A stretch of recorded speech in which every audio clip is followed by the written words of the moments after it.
What's going on, boys? Thanks to our patrons and Fiverr customers. Subscribe to our Patreon free for behind-the-scenes stuff.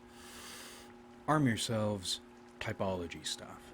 I think we've figured out another way the critic function operates. Now, typically, when we think about the critic function, which is your second shadow function, we think about the things in the world you despise. These are the things that are endlessly annoying to you. But I think there's another side to the critic function that is clever and tricky, hence how it's remained hidden this long. I think your critic function is not just things you hate, but also something you posture about. As in, within your critic function, you do hate whatever your critic function is, yes, but you hate one aspect of it. While out in reality, you are, without realizing it, peacocking some aspect of your critic function that, in truth, you aren't. Examples.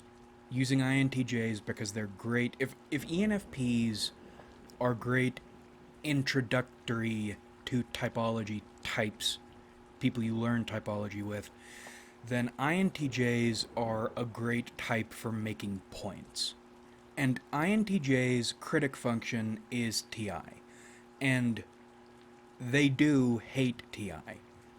Wherever a TI party is happening, or wherever a TI puppy is taking its first steps and looking cute and being happy, an INTJ will be along shortly to ruin it, or to stomp on it, to destroy it.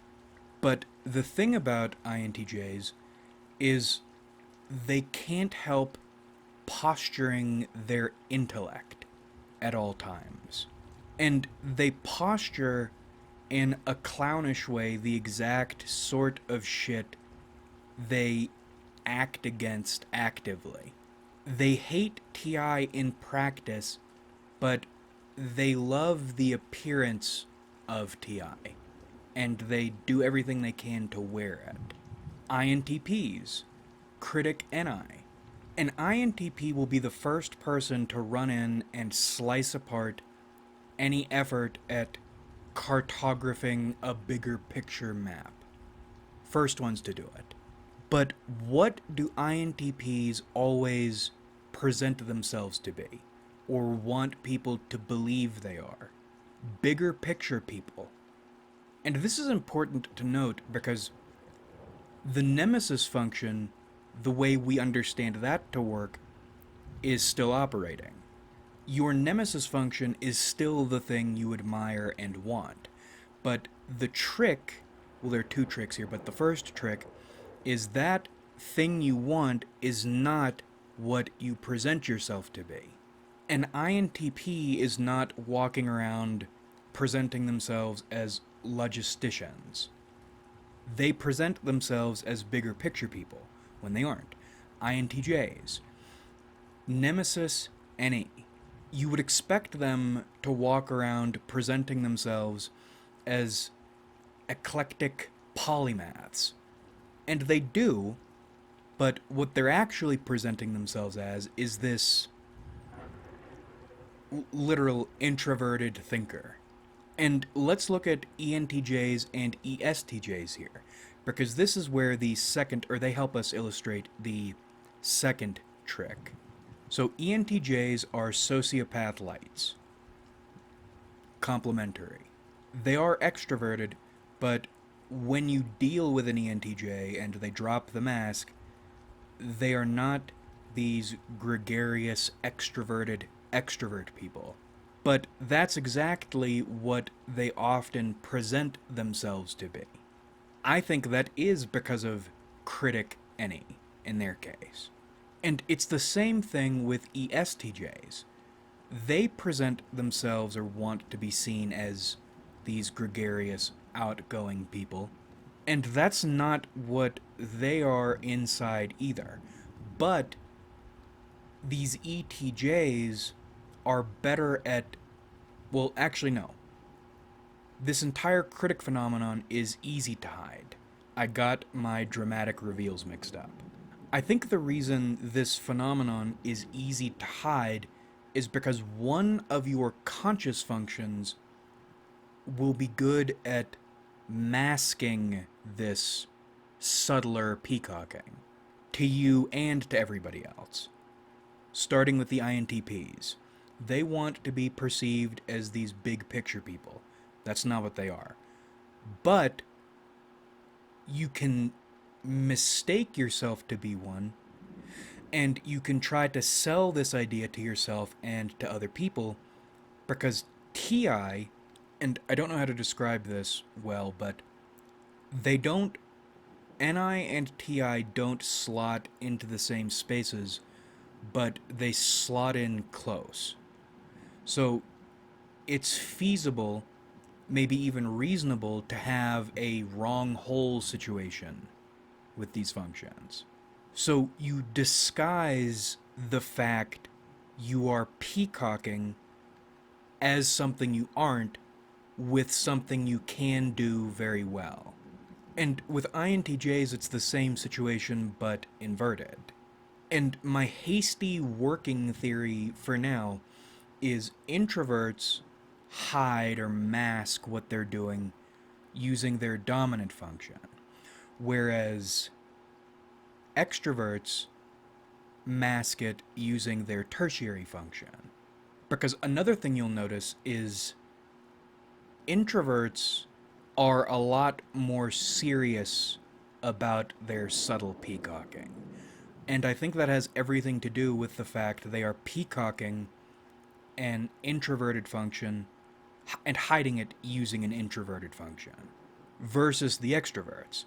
You would expect them to hide what they're doing and peacocking an extroverted function using their dominant function too, but that doesn't seem to be the case.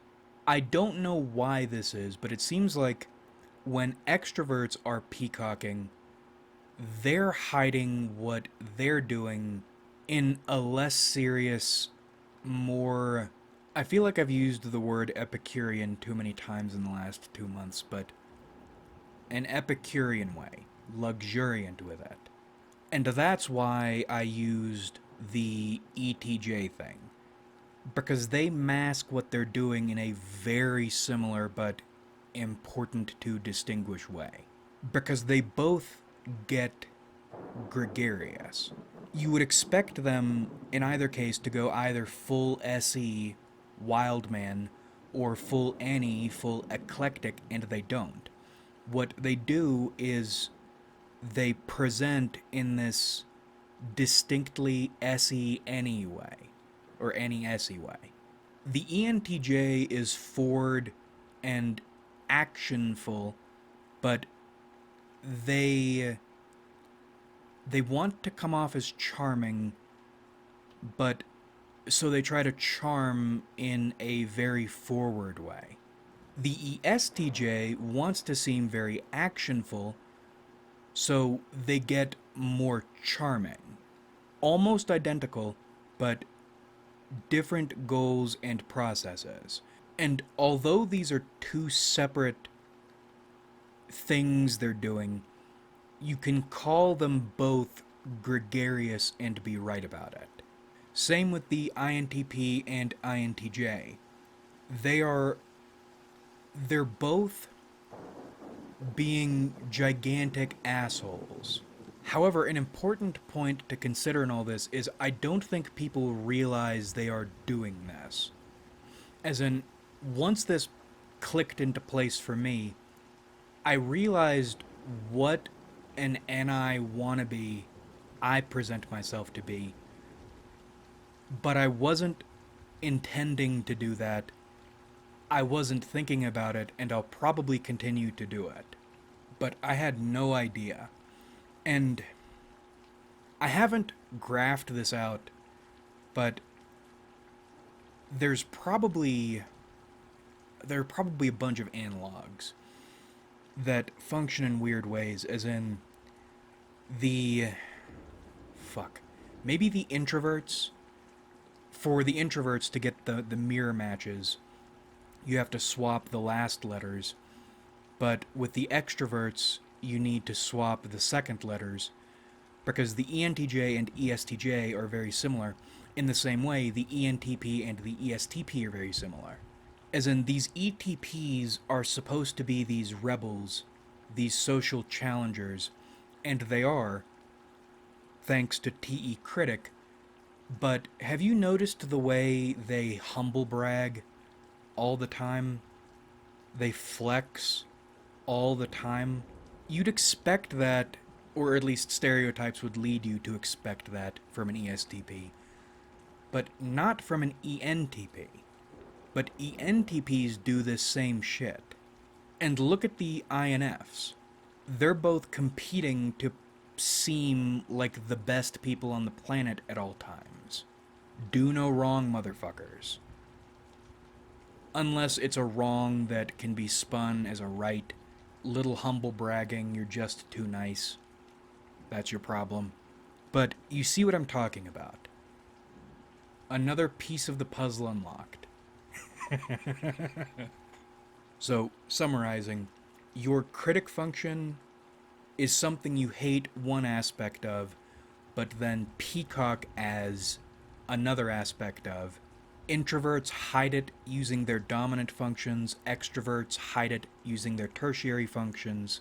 To find your analog, the person whose game you're playing, very similar game, if you're an introvert, swap your last letter. If you're an extrovert, swap your second letter. Like if you enjoyed, subscribe if you haven't.